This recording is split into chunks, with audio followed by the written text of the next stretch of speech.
구독과 좋아요는 저에게 큰 힘이 됩니다. 안녕하세요. 부동산 뉴스를 읽어주는 박 팀장입니다. 부동산 중개 실무 두 번째 시간입니다. 위반 건축물, 불법 건축물. 저번 시간에는 뜻과 내용만 제가 설명드렸는데요. 보통 이제 주택 같은 거는 큰 문제가 없는데 이 상계와 상가는 중개 시 알아야 될 주의사항이 상당히 많습니다. 그래서 제가 오늘은 좀 시간이 좀 길 건데 뭐 중요한 부분만 있다면 그것만 뭐 잘라서 들으셔도 되는데 전체적으로 한번 설명을 드리겠습니다. 위반 건축물, 불법 건축물은 내용이 많습니다. 뭐 불법 건축물이란 뭐 이렇게 내용이 있고 건축 뭐 기준법원에 위반되는 건축물입니다. 그러니까 뜻은 저번 시간에 설명드렸으니까 이걸 뭐 그냥 간단하게 한번 설명드린 거예요. 위반 건축물 저번에도 똑같이 내용을 넣었습니다. 뭐 똑같이 위반 건축물인데 두 번째 내용을 보면은 여기 무단중축 이런 내용이 나와 있습니다. 여기 알아봐야 돼. 이건 주택가니까요. 위반 건축물 이제 이행 강제금입니다. 상가를 할 때는 보통 이제 상가나 뭐 다 똑같죠. 이행 강제금을 매기는데 아까 보시다시피 건축물 대장산 위반 건축물이 표시되어 있습니다. 뭐 첫 번째 시간에는 들으셨은 분이 있으니까 제가 앞에 있던 건축물 대장이나 이런 내용은 간단하게 넘어갔습니다. 이게 표시가 되어 있으면은 그 표시되어 있는 그 과가 있을 겁니다.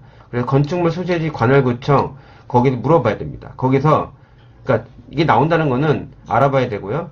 일단 표시된 거는 그 건축물 소재지 관할구청에 시정명령을 내립니다. 여기 위반돼 있으니까 위성사진으로 다 보거든요. 그 주택 같은 경우는 아니면 누가 민원 넣을 때도 있습니다. 그럴 때는 시정명령 기간 동안 원상복구 안 돼 있으면 이해강제금을 매깁니다. 뭐 상가도 똑같습니다. 근데 허나 위반 건축물 보이는데 행정 제재 받지 않은 건물들도 있어요. 저희가 알 수가 없잖아요. 내가 구청 공무원이 아니니까. 그럼 이행 강제금 없이 넘어갑니다. 근데 중개할 때 유의할 점이 있어요. 중개할 때 없지만 우리가 봤을 때도 건축물 대장에 나와 있지 않은 면적인 거예요. 없을 때는 이 후에 행정 제재가 들어올 수도 있잖아요. 그 매도인 매수인 범위를 확실하게 문구를 넣어야 됩니다. 모든 거는 매수인이 책임진다는 뭐 내용이나 아니 알고 샀으니까요. 대신 알고 샀지만은 혹시 나중에 일이 생기면은 매도인이 어느 정도 부담을 해줄 건지 이런 내용을 안 넣게 되면 이런 건물에서는 그 일이 벌어질 수가 있습니다. 그러니까 건축물 대장에 나와 있지만은 그렇지 않은 면적 그런 게 있기 때문에 그런 건 책임 소지를 확실히 구분을 해야 됩니다. 이렇게 안 되면 나중에 중개업자한테 과실이 올 수도 있어요. 그러니까 되게 머리가 복잡한 겁니다. 위반 건축물 같은 게 보이면은 꼭 이런 문구를 잘 넣어야 돼. 그러니까 매매할 때 그냥 파는 게 아닙니다. 다음을 보겠습니다. 그러니까 위반 건축물이 이제 아까는 그 이행 강제금이고요. 이제 행정조치가 들어옵니다. 어떻게 들어오냐면은 사전 통지를 하고요. 시정명령을 내립니다. 아까처럼. 시정명령을 내린다 안 하면 고발 예고가 들어갑니다. 그리고 나서 이행강제금 부과 예고를 해요. 그리고 나서 이행강제금을 부과시킵니다. 이런 절차를 밟습니다. 그런데 제가 저번 시간에도 설명드렸지만 이행강제금은 각 지자체마다 틀릴 수가 있습니다. 그러다 보니까 요거는 꼭 계약을 하기 전 이게 금액이 똑같이 나와 있는 게 아니기 때문에 꼭 전화해서 여쭤보셔야 됩니다. 그리고 미납시 압류 통과하는데 거의 그럴 일은 없겠죠. 이거는 거의 그럴 일은 없을 텐데 혹여나 해가지고 제가 이걸로 예를 들어 놓은 겁니다. 왜 이행 강제금을 내면서 할까요? 보통 원룸이나 다가구나 이런 경우 같은 경우는 임대 수익이 높아서 그렇습니다.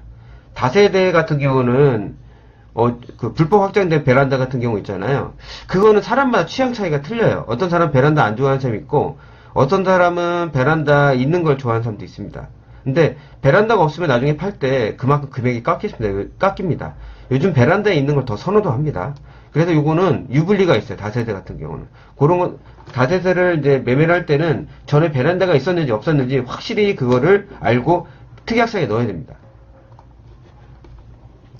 주택인 경우는 큰 문제가 없어요. 제가 예전에도 계속 설명드렸지만은 전입하고 확정일자를 받으면 되니까 큰 문제는 없는데 이거를 중개업자는 내용을 적시해서 설명할 의무가 있습니다.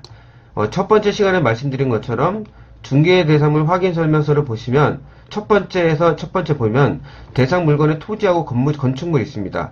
건축물을 맨 밑에 보면은 위반이냐 적법이냐, 위반이면 어떤 게 위반되는지 내용을 넣고 설명을 할 의무가 있는 겁니다. 중개업자는요. 이제 상가 사무실입니다. 이게 제일 이제 디테일한 거죠. 제일 힘든 거죠. 전에는 왜 제가 상가 사무실을 먼저 안 했냐면, 일단 이 주택도 있으니까 먼저 한번 설명을 드린 거고요. 그 후에 이제 상가 사무실로 들어온 겁니다. 제일 중요합니다. 이제 상가 사무실은 사고가 많이 터집니다. 사무실은 큰 의미는 없는데 상가 같은 경우는 되게 커요. 자유업종은 거의 가능합니다. 왜냐면 그냥 신고만 그냥 하면 되거든요. 사무실, 편의점, 의류판매점, 통시사 같은 경우는 단순 판매점은 그냥 신고만 하면 돼요. 중개업소처럼 중개업소는 허가입니다. 가서 거기 등록 신청을 해야 돼요. 자기가 뭐 중개업소 같은 경우는 저기 공인중개사 자격증하고 실무교육 수료증 이런 거 갖고서 허가를 받아야 됩니다. 그래야지 사업자 등록증이 나와요. 개설 등록증 그리고 사업자 등록하는데, 이런 것처럼 이게 여기가 위반 건축물에 나오면은 임대 계약이 취소될 수가 있습니다. 이런 걸 잘 보셔야 돼요. 그러니까 옛날에 무슨 건축물에서는 중개업소 허가가 안 나는 경우가 있어요. 그러니까 이런 걸 잘 보셔야 됩니다. 허가업소는. 그러니까 중개 시 주의할 점은 위반 건축물 등록 시는 임차인과 계약 시 주의해야 돼요. 그리고 임차인이 불법 건물을 알고도 계약을 했다는 내용으로 특약을 하는 것이 정말 좋습니다. 특약 내용은 여기는 위반 건축물이라는 걸 충분히 건축물 내장을 설명드리고 계약 내용을 넣어야 됩니다. 그리고 나중에 만약 걸렸을 때 철거 여부나 이행강제금 이제 이거를 넣어야 됩니다. 계약서에 넣으면 안 되고요. 그러면 거의 알잖아요. 별지로 하면 됩니다. 별지로 해서 서로 도장 다 받으면 돼요. 되게 중요한 겁니다. 이게 그냥 우스갯소리가 아니에요. 그리고 위반 건축물로 보이지만 제가 아까 설명드렸지만 아직 행정 제재를 받지 않고 있다고 해서 그냥 계약하는 게 아니에요. 향후 발생되면 어떡할 겁니까? 그런 조치를 다 계약서를 넣어야 됩니다. 우리 중개업자는 중개 수수료 맞으면 끝이지만 계약서 하나 잘못 쓰면은 계속 시달립니다. 뭐 임차인도 똑같아요. 이런 내용들 꼭 중개업자만 듣는 게 아니라 임대인도 임차인도 들으셔야 되고 매수인도 들어놓고 확실하게 인지를 하고 하셔야 되는 겁니다.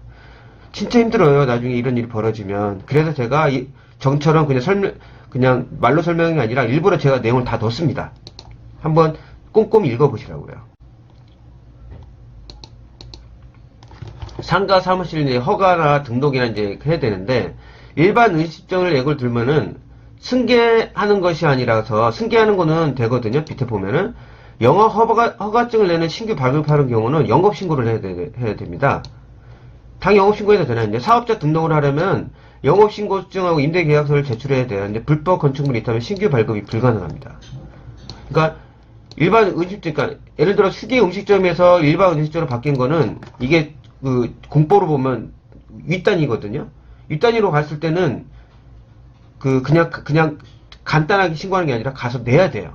휴게 음식점보다 일반 음식점이 더 까다롭잖아요. 휴게 음식점은 이제 커피숍 같은 거거든요. 휴게소 같은 근데 일반 음식점 같은 경우는 음식도 팔지도 있지만은 술집들도 있습니다. 일반 음식점이 되게 포괄적인 의미거든요. 그럴 때 조건이 더 까다로워요. 근데 신규가 불가능해요. 위반이나 불법일 때는. 단 이게 있습니다. 동일한 업종으로 영업 허가증을 승계할 때는 불법 건축물 유무 상관없이 가능합니다. 그러니까 지금 이런 상황인데도 그 사업을 하고 있어요. 근데 그 사업을 인수를 하려고 봤더니 건축물 내장에 위반이나 불법이 있는 거예요. 건축물이. 구청에 알아봤더니. 근데 또 동일한 업종을 했을 때는 승계가 가능합니다. 요거를 좀 아셔야 됩니다. 이렇게. 그래서 제가 빨간 걸로 해놓은 겁니다. 중개를 할 때 꼭 위반이라고 안 되는 게 아니라 똑같은 업종을 하게 되면은 승계가 가능합니다. 아까 말씀드린 휴게 음식 자리에 일반 음식점을 하려면은 이게 공법으로 2단계거든요. 그럼 영업신고증을 신규로 받아야 돼요. 휴게 음식점과 일반 음식점 완전 틀립니다. 그럼 당연히 위반 건축물이 불가능하죠. 그러니까 그런 점을 주의를 하고 계약을 하셔야 돼요. 그러니까 이게 중개를 부동산 처음 하시는 분 중에서 처음부터 상가를 가면 일을 못 합니다. 일단은 브리핑도 할 줄 알아야 되는지, 할 줄 알아야 되지만, 더 중요한 건 계약서를 진짜 잘 써야 되거든요. 꼼꼼히. 그러니까 어느 부동산 일을 한다면 당연히 대표님이 알아서 하시겠지만, 본인이 가게를 차려서 중개를 할 때는 진짜 이거 꼼꼼히 보셔야 돼요. 안 그러면 큰일 납니다. 그래서 제가 한번 이 식으로 꼼꼼히 지금 한번 잡아본 거예요.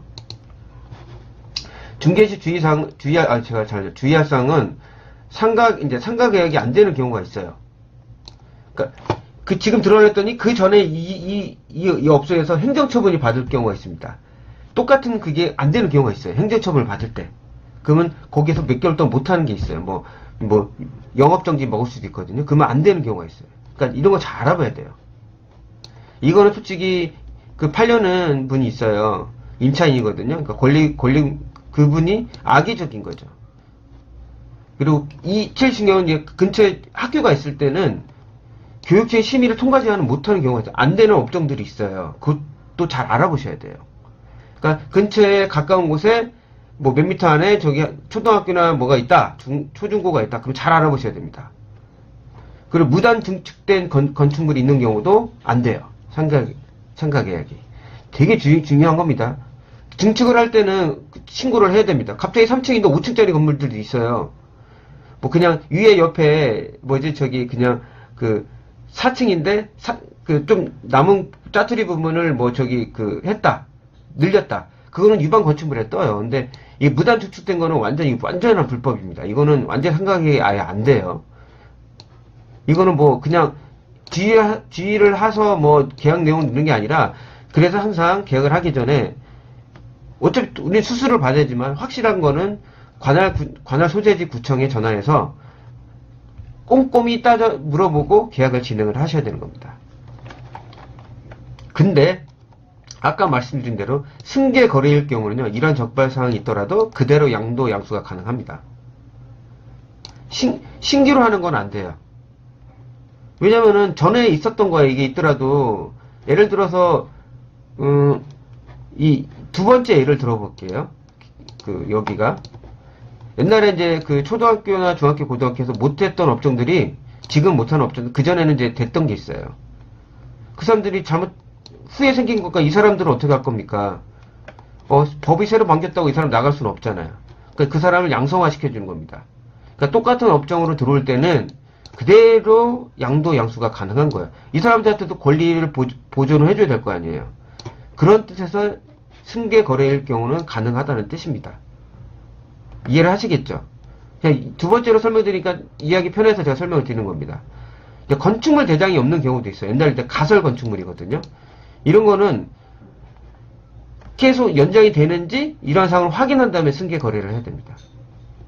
가설 건축물은 이제 제가 알기엔 중개업소는 안 되는 걸 알고 있거든요. 그러니까 이런 걸 잘 보셔야 돼요. 꼼꼼히. 그래서 상가 계약이 중개 꽃이긴 한데, 그래서 많은 기술이 들어가야 됩니다. 그 기술 중 하나가 이 계약할 때 꼼꼼히 따져보는 겁니다. 워낙 그런 경우의 수가 워낙 많으니까요. 상가 같은 업종이 한두 가지가 아니잖아요. 그러니까 그런 걸 꼼꼼히 알아봐야 돼요. 예를 들어서 이제 노래방이라고 칠게요. 도우미 하나 술 파다가 걸릴 수가 있어. 그러면 영업정지 먹을 수 있거든요. 그러면은 이 사람들이 그냥 팔아버렸어요. 가게를 팔았단 말이에요. 예를 들어서. 그리고 그 가게가 없을 거 아니에요. 팔으면은 당연히 안 되겠죠. 근데 그 가게를 그냥 장사가 안 돼서 접어버렸어요. 문을 닫아버렸어요. 근데 그걸 모르고 누가 똑같은 거 업종을 하려고 봤더니 이전에 그 똑같은 행정처분 있으면 안 되는 거예요. 이해하시겠죠? 자, 이제 다른 케이스가 좀 틀리다 보니까요. 구분 상가는 주인이 여러 명 있는 거예요. 아파트라고 보시면 돼요. 단독 상가는 우리 원룸 있잖아요. 주인이 한 분인 걸로 생각하시면 돼요. 다가구 주택. 그걸 생각하시면 돼요.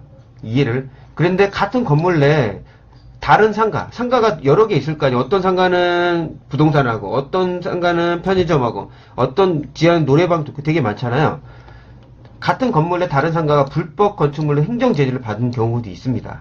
예를 들어서 아주 간단하게 설명드리면, 처음에는 그냥 층고가 높아요. 층고가 쉽게 설명해서 층고가 높은데, 처음에는 그냥 단층으로 일단 그거를 분양을 받은 거예요.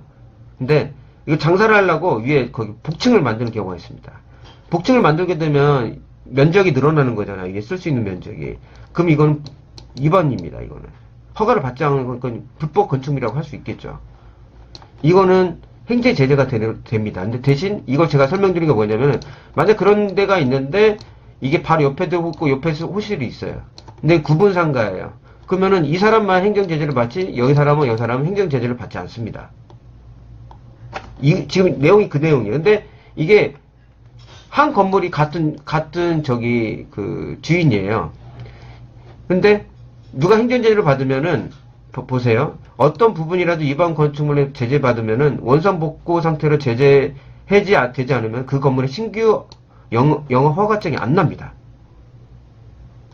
자, 그래서 구분 상가는 임대인 자체가 틀리기 때문에 전혀 상관이 없어요. 단 주의사항은 공용 부분은 다 같이 쓰는 거잖아요. 우리가 그 구분 아파트를 살 때도 공용 부분이 따로 있잖아요. 뭐 거기 계단, 그리고 뭐 1층 모두 엘리베이터부터 해가지고 다 공용 부분이 조금씩 있습니다.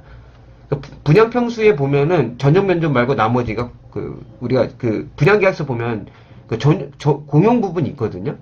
상가도 똑같습니다. 그 공용 부분에 위반 건축물이 있다면 신규 영업허가가 안 납니다. 아무리 구분 상가가 돼 있더라도. 왜냐면 이거는 공용 부분이기 때문에 전체적으로 다 같이 들어가는 거예요. 그러니까 한 부분 때문에 전체가 이제 우리 말대로 범법자가 되는 거죠. 쉽게 말해서요. 그래서 신규 영업허가는 안 납니다. 당도상가도 아까 말씀드린 대로 어떤 부분이 그렇게 돼 있으면은 안 돼요. 단 승계는 가능해요. 항상 이게 상가를 할 때 똑같은 거 업종을 할 때는 승계가 가능하기 때문에 그런 문구를 다 넣으면 됩니다. 똑같은 업종으로 할 때는 편해요. 근데 다른 업종을 할 때는 잘 디테일하게 알아보셔야 됩니다. 그러니까 이런 케이스도 있다는 뜻이에요. 이것도 잘 알아둬야지 중개할 때 사고가 안 터집니다. 자, 보시면은 밑에 좀 잘려 용도 변경이 불가능한 경우가 있습니다. 용도 변경이. 해당 층수의 건물이 불법 건축물에 적발된 경우 다른 층의 용도 변경이 불가능합니다. 요거를 좀 꼼꼼히 보셔야 됩니다. 해당 층수의 건물이 불법 건축물로 적발된 경우 다른 층의 용도 변경이 불가능해요. 일반인이 잘 모릅니다. 이게 위반 건축물 심각성을 잘 몰라요. 그래 특히 오래된 상가일수록 과거 이제 임대인이나 임차인이 만들어놓은 불법 위반된 게 있어요. 근데 오래되다 보니까 이게 위반된 건지 기존 매장인지 아주 헷갈립니다. 그래서 신고 안 된 데가 되게 많아요. 아까 말을 들어서 보통 제일 많았던 게 옛날 주차장 같은 경우, 옛날 건물들은 주차장이 있어요. 옛날 거기 상가 건물은 주차장을 딴 걸로 해가지고 거기다가 임대 넣을 경우가 있거든요. 나중에 봤더니 행정 제재를 받을 경우가 있습니다. 이걸 모르고 계약하면 중개업자 나중에 과실로 돼요. 그러니까 그 동네에서 오래 부동산 하시는 분들은 알아요. 저게 위반된 건지. 그래서 다 브리핑하고 가지만은 또 거기에 좀 늦게 신규로 들어가신 분도 있을 거 아니에요. 그분들은 잘 꼼꼼히 따져보시고 건축물에는 잘 보셔야 됩니다. 이렇게 보듯이 우리가 이제 중개를 할 때는 그래서 한 지역에 오래 하시는 게 참 좋아요. 근데 그거는 다 사정마다 다 틀리잖아요. 사람마다요. 그러니까 이 상가 같은 계약할 때는 이런 걸 되게 조심해야 됩니다. 예, 여기서 거래 사고가 많이 발생을 해요. 뭐 본인이 몰라서 할 수도 있잖아요. 그러니까 열심히 알아봤지만은 모를 수가 있습니다. 그러니까 이런 거는 꼼꼼히 따져보고 제가 전에도 말씀드린 게 있어요. 중개업자의 최고 고객은 같은 중개업자입니다. 동료잖아요. 그러니까 부동산을 해서 나만 잘한다는 게 아니라 서로 더불어가서 잘해야 되기 때문에 만약 그 동네에서 이제 중개업을 하게 되면 근처에 있는 중개업자랑 많이 친해 놓으면 이런 정보도 충분히 얻을 수가 있는 겁니다. 그래서 독불장군이라는 건 없어요. 중개업이라는 게. 꼭 이런 데서 조심해야 되고요. 아까 말했던 중개주의사항은 이제 오래된 건물 같은 경우는 또 위생과 시정명령, 민원으로 시정명령 들어갈 수도 있습니다. 그러니까 영업허가가 취소 가능성이 있어요. 그러니까 꼭 밑에 좀 잘랐지만 관할 소재지 구청 담당과에 꼭 꼼꼼히 체크를 해야 됩니다. 그렇지 않은 경우 큰 리스크가 본인한테 올 수가 있으니까 뭐 상가 같은 계약하면 중개수수료가 크잖아요. 그 배배급으로 돌아올 수가 있으니까 꼭 꼼꼼히 알아보시고 제가 설명드렸던 부분이 다 만족스럽지는 못하겠지만 어느 정도 도움이 되었으면 좋겠습니다. 그리고 이 궁금한 점이 풀렸다고 하면은 구독과 좋아요 좀 눌러주시고요. 혹시 중개 실무를 하시면서 궁금한 점이 있으면 제가 여기 주소를 남겨놓을 테니까, 메일 주소를 남겨놓을 테니까, 거기다 남겨주시던가, 아니면 댓글 남겨주시면, 최대한 제가 설명을 드리던가, 또 다른 분도 들었으면 좋은 점이 있겠다 하면은, 제가 동영상 한번 만들어서 올리도록 하겠습니다. 다음에 더 나은 부동산 뉴스로 찾아뵙도록 하겠습니다. 구독과 좋아요 좀 눌러주십시오.